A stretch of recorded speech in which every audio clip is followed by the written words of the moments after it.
Hi and welcome to Change Talks. In this edition I talk to Sue Knight, and Sue is the author of the popular book NLP at Work. Sue is also a consultant and trainer, and her trainings have taken her all over the world, including India and Australia. She is very well respected, and you can tell from this interview that Sue likes to bring humour to her work as well. I know that you'll get a lot from this interview, and I hope that you enjoy it as well. Anyway.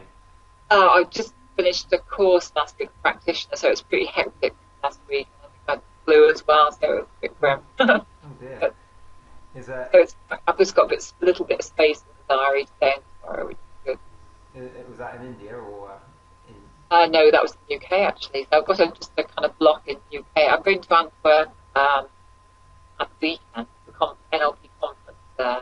I'm doing the keynote session for that. Okay. But the rest of the things are in the UK till November, then I go to Australia and India. Oh wow! So did you always like do training all over the world, or?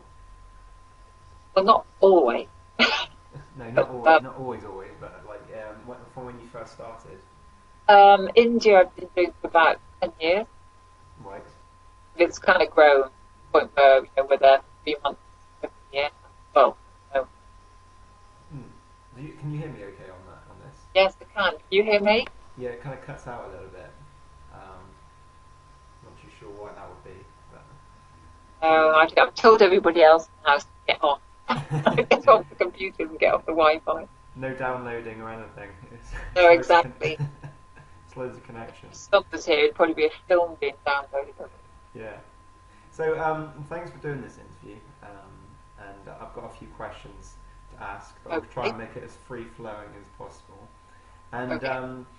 I mean, you're well known for doing NLP training and the book NLP at Work. And there's been a few editions that have been published now. I was wondering if you have seen any developments in the NLP world since from the first edition, like to now. It would be weird if I said no, wouldn't it? It would be. It would be weird. You would hope there would be some developments. Absolutely. Well, the answer is yes. Yes. Well, do you mean in the world? Which world or whose world do you mean? Basically, the content of NLP. Like things like the like the techniques or like the actual concepts of NLP. I think that more people become aware that NLP is about modeling techniques. And there's a much higher level of awareness of NLP now, so I find that the people I'm training, more people at the level of practitioner or people wanting to facilitate either training or coaching. So there's a lot of people, a huge number of people on the ground doing NLP. But I think the consequence of that is that there's an increasing number of people who are learning what it's really about. A lot of people have a misconception about it. So it's they're learning more about what it's about rather than just about like the techniques and things. Exactly, because the techniques aren't strictly NLP. So I think that's one of the I know that's one of the misunderstandings, that some people think the techniques are NLP, and it's not. So you on your trainings, you focus more on the modelling side of it? Very much so. I mean, I do say, well, there are techniques that can piggyback on things that have been learned, and I'll introduce them, but I make it clear that I think it's more important ultimately that they can make their own discoveries. So I think the danger with techniques, people think they're set in stone then, and it's step 1, step 2. And the danger of that is that they could potentially lose the importance of being sensitive and flexible in the moment. That is much more of what NLP is about. Techniques are easy and they're often what people want, but they can mask what it's really about and the real richness of the skills and the attitudes that they can learn into. Okay. And the other training that you are doing is provocative coaching, which is happening next. Well, year. I do that as part of. Frank Farrelly is the source of this, and I've been. So he is the person who is the essence of provocative therapy. And my role, I suppose, has always been to translate things into this environment. So I'm more likely to talk about coaching with humour, more provocative coaching. But I've hung around Frank posted things for him for probably about 15, 16 years now. So it's become a part of, the way I work anyway. But I've introduced it more literally onto most things that I do because I find it just such a key thing to make a difference. So, Nick Kemp has brought provocative therapy into obviously the therapy environment. What has been your experiences of using that in the coaching arena with like the use of humour and tremendous. I think in many arenas, and also for trainers, it's a great liberator. But in coaching and certainly in business, particularly the most successful group, I think it's successful with most groups, but the most successful group is chief exec, because they're very resilient, and they've taken a lot of knocks, and there's nothing much shocks them. They like banter, and for them they just go, oh, bring it on, basically. Whereas if you've got somebody who's perhaps a slightly more sheltered life, it can be a bit of a surprise. It's like, you can say something like play the devil's advocate with somebody. But it's a part of pretty well everything that I do. But I do introduce it quite literally and certainly on a trainer coaching, because for me it's just one of those things that makes a huge difference. So your sessions must be filled with humour and a good. Well, I introduced it at the end of the practitioner program. I'd been doing it with people. It's like it's kind of in there. But I introduced it formally, not formally, but literally to the group on Friday, just before they were leaving. Like they're coming back for a second module in March. And somebody said we all left with a smile on our face. I would expect to anyway, but it left people in that state of laughter, which is a nice way to. I imagine it helps when trying to run rings around your son as well. I imagine. They can do it better than me. Have you got children? I don't know. No, I'm only 27. When you have, you might know. Don't try it with the kids. Especially when they get to teenagers. They're always better with these things. Yeah, especially teenagers. Exactly. Yeah. So within NLP in the business environment, it kind of has this persona at NLP is that you can't do it, but don't mention you're doing it in business. I get the impression that is. And what do you find some of the mistakes that people make when trying to apply NLP within the business environment? If they try and do it to people, or they think they're going to, change others, if they think of it in those terms. I find that with countries as well. Sometimes people say to me, well, what are you going to take to that country? And it's much more about what you elicit in terms of the excellence that's there. Same with companies. How to help people discover their talents and their excellence, rather than doing something to them. Some people think, and some people tend to just fixing things and relating to people, and that's a big mistake. And to use all the terminology, to use all the technical jargon, it's not necessary. Don't say meta model or Milton model. Don't tell them they're a big chunker or something like that. Yeah, that wouldn't go well. I could never work out the difference between meta model and meta program, so I thought, well, why would I say it to other people? Are people in the business world aware of NLP, do you find, or do you just not mention it at all? Oh, yeah, I do, because I'm known for NLP. So, whereas early days, I'd go in, I was doing, and I still do, team development, leadership coaching, leadership development, and I'd be using NLP.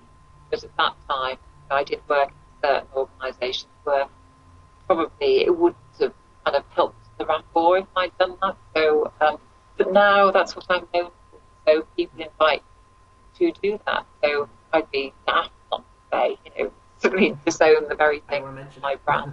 Yeah. So, but it's it's not, it's more about what you think about it yourself. If you think there's an issue, then there will be. But if you think, what I do, it's NLP and study of excellence, and I find people are intrigued by it. It very much comes from what your own beliefs are. Do you find so what do I find? I was going to say what I find in businesses is there's a huge awareness now about it. I mean, invariably, if people say to me, if I'm on a holiday or something like that, people say, "What do you do?" I have always hesitated, thought, shall I say, how shall I describe what I do? And I usually say, well, I do training, consultancy, and I specialise in a topic. I don't know whether you've heard of it, unusual, called NLP. And these days, people say, "Oh, I've heard about that," or "A friend of mine's doing that," or it's quite remarkable the extent to which people have come across it now. Okay, and do you find, going outside of NLP, do you find you draw in other tools from other worlds as for coaching, consultancy, aside from the humour that is? I know it's a funny thing to say, but you could say nothing outside NLP because it's a study of what works. So it's like what's outside of that, things that don't work. You don't want to use those. You could study those to find out what doesn't work. Yeah. But I take your point. I mean, I might refer to things like Myers-Briggs personality profiling, for example. Not because I use it, but just to make a connection between, that's a way of, really understanding about the way that people think, but it's generalisation. And I often refer to some elements of transactional analysis.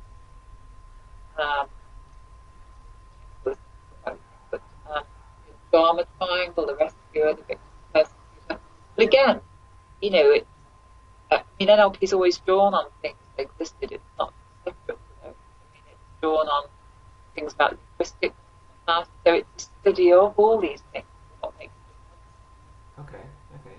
So if we were to go back to the modelling aspect, and if someone wanted to do a modelling project, for example, what would you some pointers you would give to them that would point them in the right direction, things to focus on and things? Well, I'd get to make sure they do training first of all, because that's what your place, obviously. Well, anywhere. I mean, so some pointers. Well, pointers that they need to be put themselves out of the equation, which is almost it's impossible to entirely do. But they need an absolutely clean, open approach to not be able to ask very neutral questions, clean questions. And indeed, that is if they're going to ask questions. They need ideally to be able to have an attitude of naive openness and curiosity, to be able to watch and listen to what somebody is doing and how they might be thinking and what they're believing. And that sounds quite straightforward, but if you've done that, you'll know it's actually very few people are able to do that. Few people are able to do modelling, or few people are able to initially take that kind of clean attitude. They invariably put themselves much more into the equation than required modelling. So learning to take themselves out of it. Even if you take questioning skills, if indeed you're going to question some aspects of NLP, you might just study the person. So to ask a clean question that's got none of their own stuff in, it's very rare to get somebody who does that. Who hasn't had training. Okay, and the modelling projects that you've done, I wonder if you can give any experiences of some good ones that you have experienced. I've done. I've just started learning scuba diving. Oh, right, yeah. Up until last week, I did not like putting my head in the water. So I've been modelling people who have had a fear and got over it. That's a big one. I got married. You need to get over that to do a bit of scuba diving. You think I need to get over it? Well, I've done the scuba diving now. I did last weekend. Right. I did a PADI course. But I'd done a lot of modelling before that to find out, how people thought, what they got out of it. And I'm going to Australia with Sundays in November, so that's why I was doing. Years ago, I broke the neck of the femur in my hip. I modelled people who got over that successfully, especially cyclists. I modelled David Moncoutier, French Tour de France rider. I modelled local village people in France. So it probably isn't a day goes by when I modelled my husband. I modelled my husband's photography skills. I modelled commitment before I got married for the second time. You name it. And how long do a modelling project normally last for you? Is there a certain criteria that you go by, or? There's one big one that's lasted 25 years, and that's been modelling primarily with my mentor and coach. We work with each other now. He was my first NLP trainer, and I've been modelling him ever since. Sorry, what was his name? G. Hurley. Okay. And Frank Farrelly. I've been modelling him 15, 16 years. Scuba diving, I've been modelling for about 2 months. I can model things in a couple of minutes. So it really depends. It's when I'm coaching people, I'm effectively modelling what they're doing, like studying what they're doing initially, and like minutes at first. Okay, I suppose it gets easier as you get more practice at it. Actually. That's a belief. And is there a difference between if you had access to the person that you were modelling and if you didn't, like if you were just reading from books? Yes, I mean the value is if you've got access to the person, you can actually get them to do the things that you want to model in them. So a particular way of being. And the value of being with them. So I had, for example, a lot of people as part of their trainer training model me amongst other people. And I had somebody last week, one of the assistants, they were all modelling, and one of them was with me. So he was able to sit alongside me and present, talk to the group. And the group was able to tell him what the differences were between he and I. And I was able to see and hear that as well. So when you've got access to the person, and you demonstrate to them what you've got, what you think you've got in terms of model, then it's incredibly, you might have explored things, but when let's say I see somebody doing something they've modelled for me, then I think, oh, yeah, I do that, or no, I don't do that. And so you've got this real dynamic feedback loop between. So yes, I mean that's the ideal, and you can keep going back as you discover things, or you find bits of things, have regular access. That's the ideal. Okay. But you can model people who are dead, so you haven't got access to them in quite the same way. But having a live person is probably the best. Always helpful. Yeah, helpful. And you were talking about your trainings a little bit there, and you've been doing it for a number of years now, the actual NLP training and things. And what do you look for when someone's trained to let you know that you're happy that they're proficient in what they're set out to do? It depends what level. So, for example, if it's at that level of master practitioner modelling, they do a very significant modelling project. They do many on the programme, but they have a project which continues beyond the programme and has to meet a whole set of criteria. The fact, that they can elicit a model, a common denominator for several subjects, have got this quality or this it that they're after, that they can demonstrate that they can achieve the same result as their exemplars, that they can teach that model to other people, and that those people can achieve that result as well. So that's quite a big thing to, they write it up, they can present it, that's quite a big thing to demonstrate. At trainer level, there's a lot of criteria. I mean, I have criteria, indicators of success for my programs, but there's one very simple one for a trainer. Some people don't necessarily do it because they want to do NLP training, but there's quite a number of people who do, and they come and assist me on my programs. And if they can train the group to achieve the skills, the results, and that the group values that, say that they've made a difference. So if I feel I can trust the group in their hands, leave them to train, that's like saying, okay, well, I can hand over to them. I feel confident doing so, and the group is able to demonstrate that they've got the skills and the ways of being and attitude that I would expect to be able to get from. Does that happen more at the end of the day? You kind of handed it over to them, when you're a bit tired, you just let them get on with it. You can have a little rest at the end. And it is handy when I'm tired. Yes, I mean I was feeling a bit rough last week. I think I had some bug or something, and I did have quite a few assistants on that program, and it was great to be able to say, look, you. I mean, it was. I mean, nothing's in an agenda for me. I don't work like that, but I had thought, well, by about day 2, they've got to know the group's got to know them.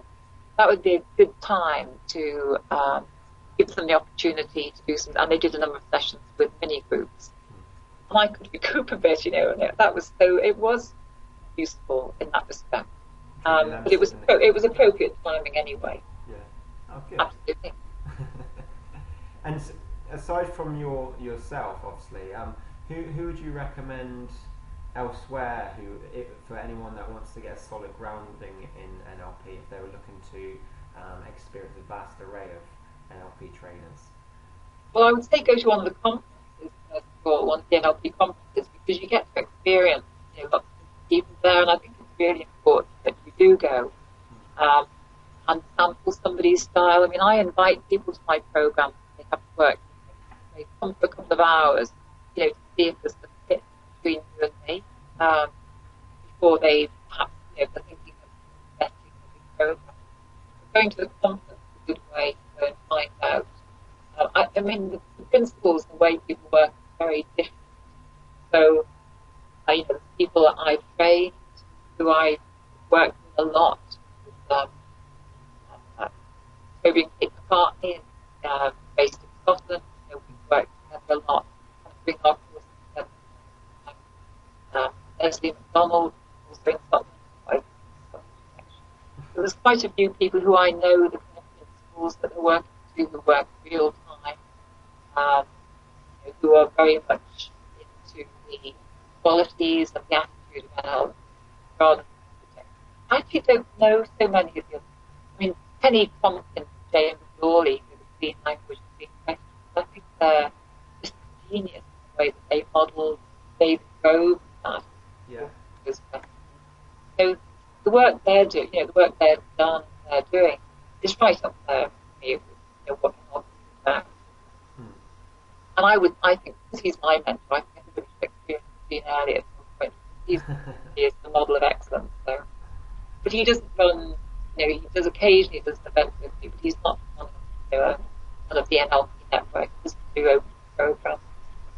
Well, he does the Structure in Excellence program with you? Yes, we do. Usually do something 2 days every year. But he's working as a consultant to companies in America for the rest of the time. Okay. Do you notice a difference in the learning styles of people in different countries? I mean, if you're in India with that culture, and people in the UK and obviously Australia and things like that, do you notice a difference in their learning styles? Yes, I mean that's a generalisation, but everybody's different, and that's important. Speaking everybody is unique in NLP, so it would be a bit counter NLP to say, oh yeah, all the Indians are like, and all the Danes are like that. But yeah, I mean, there are threads that are through character. I mean, Indians are passionate about they'll say yes to anything before they even know what it is. So their openness and desire to learn is a real measure of why India is developing at the rate that it is. So there's the kind of commitment level, they don't, and the way their beliefs about trainers, because for them a trainer or a teacher is higher than God. Wow. So if I have Indians on the programs with people from the rest of the world, and of course people from the rest of the world, like the UK, will say, things like, "Oh, hang on, are you sure that works like that?" Well, the Indians nearly pass out with shock when they say that, because they wouldn't challenge they'll question to understand, but they won't dispute. So they're quite shocked with the way that people respond to teachers in the Western world. I mean, it's great to be there because they're just so respectful, and they are learning and questioning to learn. No wonder you do your trainings in India. Exactly. It might pick the places where it's going to be a good experience. And if we get to go back to the area of coaching and your experience within coaching, what would you say the differences are between the coaches that get results and those that don't? Is it just experience, or is it? Or everybody gets results. Some get undesirable results. Some get maybe desirable results. Between the desirables and the undesirables. The desirables and the undesirables. What's the difference? Well, the ones who get a desirable result have found the key to change. It isn't that they necessarily use a particular thing, because that's going to be different things for different people. But they will have identified. I find there's usually a key that really unlocks somebody's potential. There's often a kind of sticking point. And people I admired and I've modelled over time, like Gina Alley, Frank Farrelly, David Grove, they had this and have this really, it's uncanny, but it's what you can model, knack to be able to pinpoint the issues that somebody has got within seconds, minutes.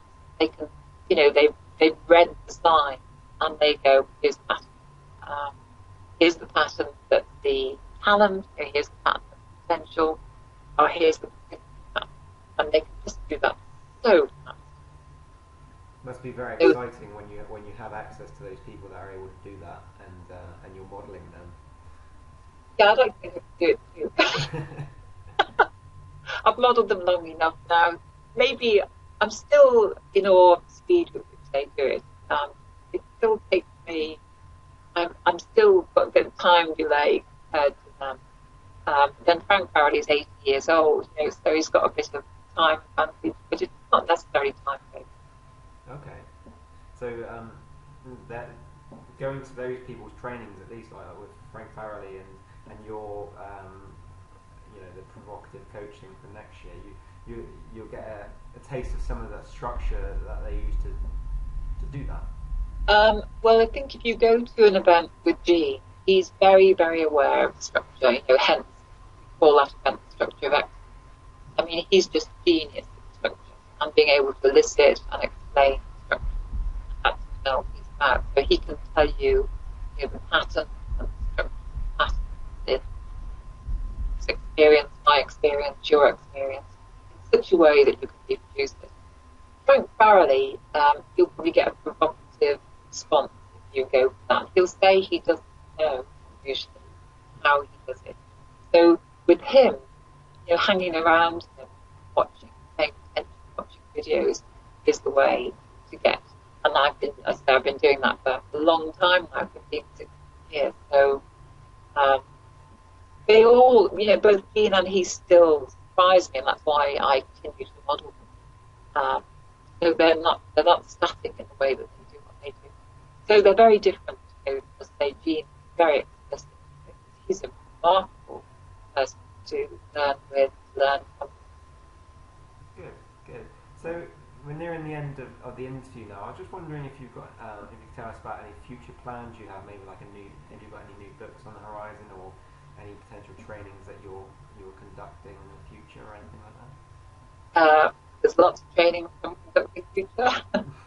I don't know when this is going out, I'm doing a couple of talks, well, not another talk, a session. So I'm doing one in London tomorrow. I'm in Antwerp doing a keynote session. Then I've got programs,